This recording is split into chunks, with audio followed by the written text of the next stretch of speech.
Mercedes has fumbled yet another time. If the 2022 season opening Bahrain Grand Prix was a disappointment for Mercedes, then what should we call this year's abysmal performance?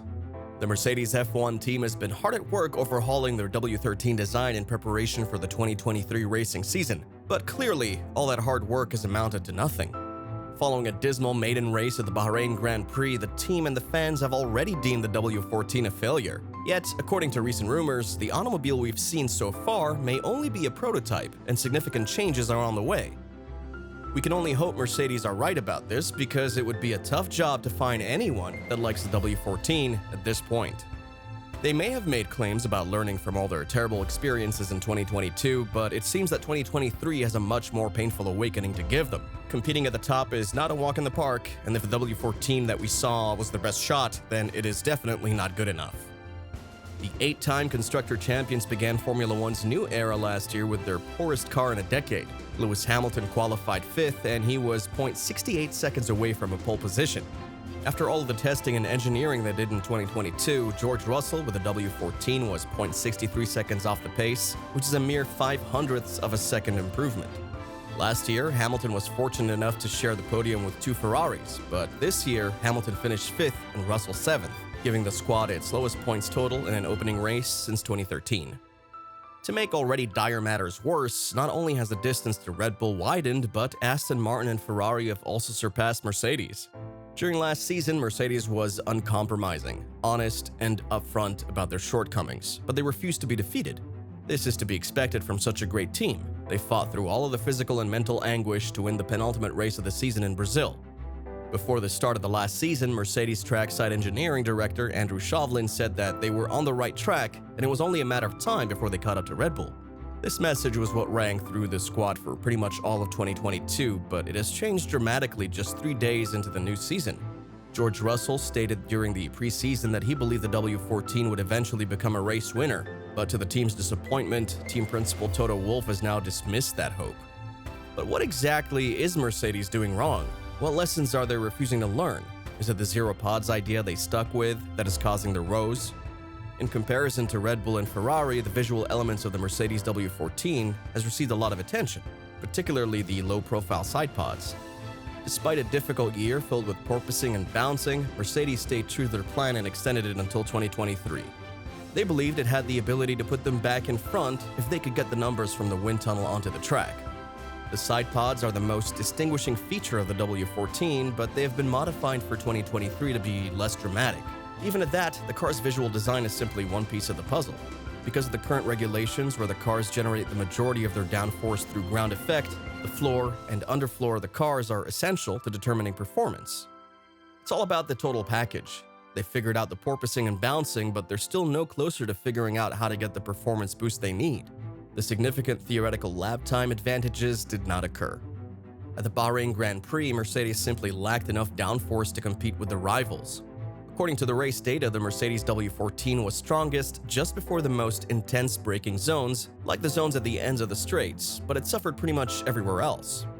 But what will happen now? Would Mercedes want to stick with a car that they've worked so hard on developing?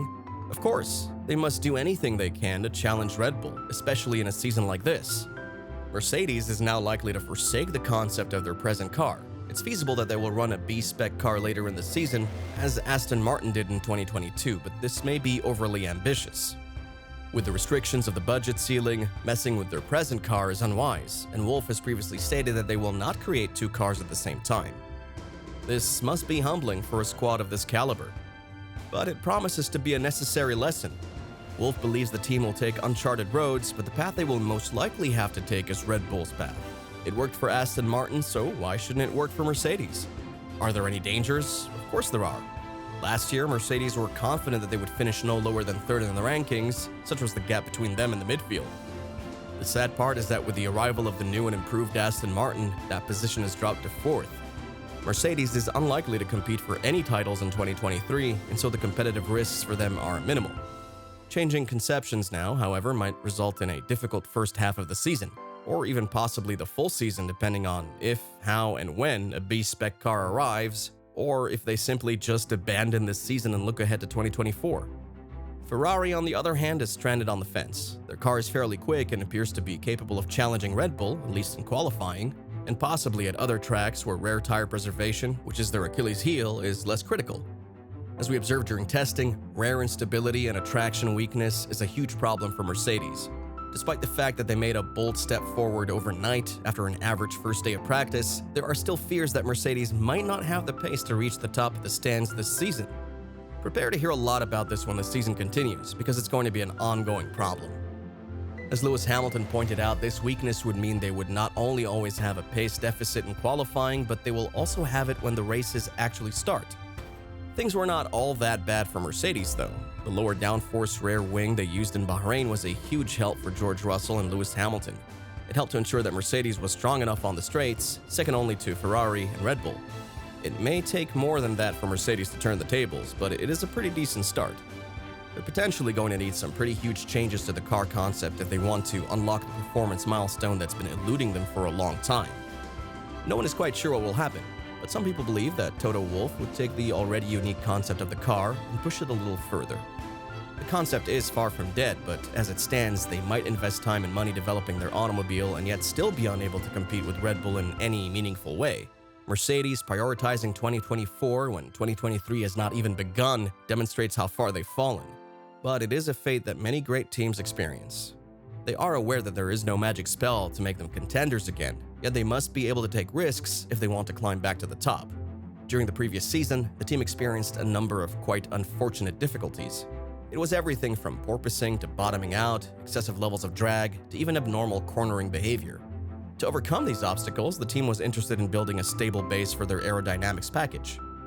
The W14 Proto meets this requirement by providing a mechanically accurate base with no porpoising, bottoming, or drag. According to certain insider accounts, we witnessed this during the Bahrain Grand Prix. In addition, the team had to assess the power unit's dependability and efficiency in order to utilize more stringent engine maps in races. To compete, a new lighter weight frame was also produced. The crew appears to have made a strategic decision to sacrifice the first few season outings in order to collect data and produce upgrades for the W14. This move will let the aerodynamic kit be brought to the track to help the W14 narrow the gap on their competitors, but hopefully it won't be too late by then. This package will be available in April or before, possibly at the Baku Grand Prix.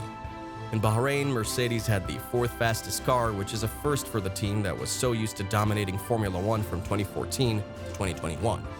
This was a mirror image of the problems they had exactly 1 year ago.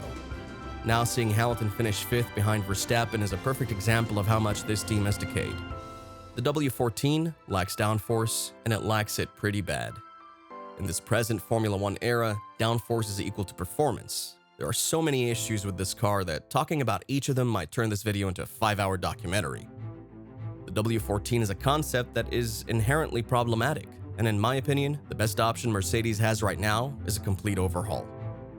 The Mercedes team definitely has the tools they need to return to the right path, so it would be interesting to see how they rise up to this particular challenge. There seems to be solid rumors of a new car being in the pipeline. I think it's best if Mercedes take their chances on that one. Or, do you think the W14 can still give us a run for our money? Let us know what you think about the car in the comments. You know we love to hear from you. But we'll see you next time.